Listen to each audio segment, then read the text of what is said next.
مارگلا کی پہاڑیوں کے دامن میں یہ برق رفتار گھڑ سوار نیزہ بازی کے مقابلوں کا حصہ ہیں۔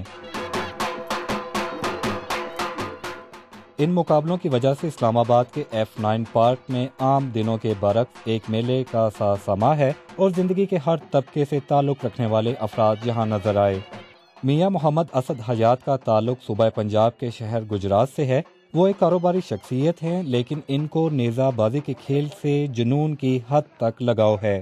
پہلے بہت بڑا ڈاؤن فال آیا اس پہ، لیکن آہستہ آہستہ پنڈی اسلام آباد میں جیسے جیسے شوق پیدا ہوا ہے، پھر گریجولی میلے زیادہ لگنے لگ پڑے ہیں۔ پہلے کسی زمانے میں ہارس اینڈ کیٹل شو ہوتا تھا، صرف ایک ایونٹ میجر۔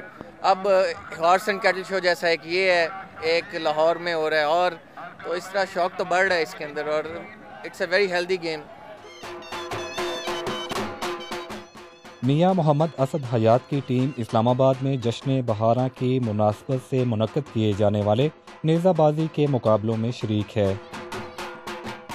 اسلام آباد کے ترقیاتی ادارے CDA نے ان مقابلوں کا انعقاد کیا اور اس میں ملک بھر سے نیزہ بازی کی ٹیموں نے شرکت کی۔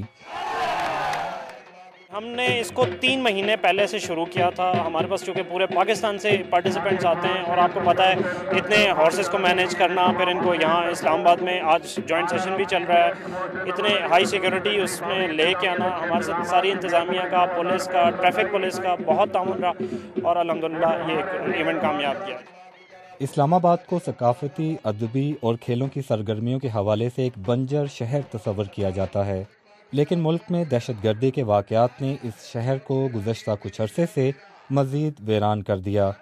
گھٹن کے اس ماحول میں نیزہ بازی کے مقابلوں کا انعقاد شہریوں کے لیے ایک خوشگوار تبدیلی کا باعث بنا۔ کوئی ایکٹیویٹی ہونی چاہیے ہمارے لیے، اور اتنا اچھا لگ رہا ہے کہ بہت سارے لوگ یہاں پہ آئے ہوئے ہیں، اس لیے کیونکہ بہت کم ایونٹس ہوتے ہیں اس طرح، کیونکہ سیکیورٹی اور دوسرے پوائنٹ آف ویوز کی وجہ سے، لیکن بہت اچھا ہے، ایسا ہونا ضرور چاہیے۔ ہمارے یہاں نہ تو کرکٹ ہو رہی ہے، نہ ہاکی ہو رہی ہے، کوئی بھی گیم اس طرح کی نہیں ہو رہی، تو اس طرح اب جو گیمیں شروع ہوئی ہیں تو لوگ آئیں گے اور گیموں میں حصہ بھی لیں گے۔ شرمیلا، سورج، طوفان، بجلی، راکٹ جیسے منفرد ناموں کے گھوڑوں پر سوار نیزہ باز ایک مخصوص مقام سے بجلی کی سی تیزی سے اپنے گھوڑوں کو دوڑاتے ہوئے میدان میں گاڑی ہوئی لکڑی کی میخ کو نیزے سے نشانہ بنا کر اپنے ساتھ لے جانے کی کوشش کرتے رہے۔ ان مقابلوں کے ایک جج میاں محمد اختر حیات نے نیزہ بازی کے کھیل کے قوانین کے بارے میں بتاتے ہوئے کہا کہ کھیل کو دلچسپ بنانے کے لیے اس کے قوانین میں نرمی کی گئی ہے۔ اب یہ جو ہماری ٹینٹ پیکنگ فنکشن، یہ بڑا ایزی ہو گیا ہے۔ پہلے اس میں ہوا کرتا تھا کہ سوار کے بھی نمبر ہوا کرتے تھے 4، اس کی پوزیشن گھوڑے کے بھی 4 نمبر، اور 4 پیک کے وہ 12 بن جاتے تھے۔ اب وہ پوزیشن اور ہارس کا ختم کر کے صرف پیک کا رہ گیا، تو لوگ اس میں بڑا ایزی فیل کرتے ہیں، اور اس میں زیادہ پارٹیسپینٹس ہو گئے ہیں۔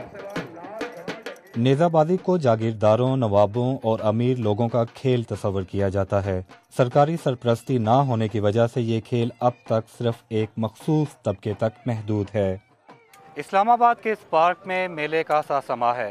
یہاں پہ نیزہ بازی کے 3 روزہ مقابلوں کا انعقاد ہوا ہے، اور اس میں شہریوں کی ایک بڑی تعداد نے شرکت کی ہے۔ شہریوں نے اس پر خوشی کا اظہار کرتے ہوئے کہا ہے کہ اس طرح کے مقابلوں کا مستقبل میں بھی انعقاد ہونا چاہیے۔ ذیشان ظفر، BBC اسلام آباد۔